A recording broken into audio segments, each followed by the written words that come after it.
हम आ गए हैं अभी मंजू के ऑफिस में, और यहीं पर ही हमने अपनी गाड़ी पार्क कर दी है क्योंकि इधर से सामने ही है पार्क। तो अभी हम पार्क जा रहे हैं। इंडिया गेट पर तो दोस्तों बहुत भीड़ थी, तो इसलिए हमने वहाँ पर जाना अवॉइड किया, और चश्मा मैंने इसलिए उतार दिया क्योंकि इस पर फॉग आ गई है। तो ठीक है, ये ऐसा कुछ ऑफिस है।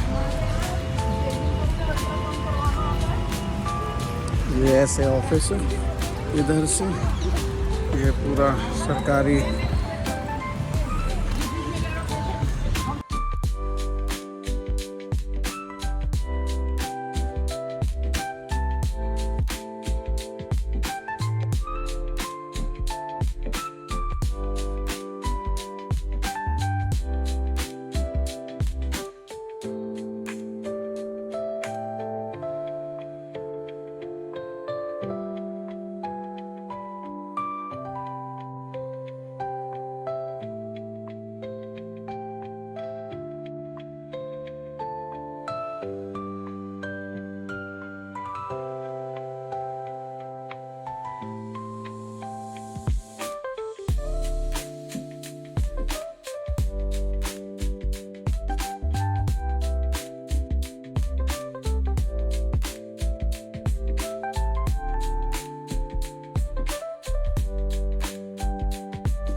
आज यही घूम लेते हैं ना।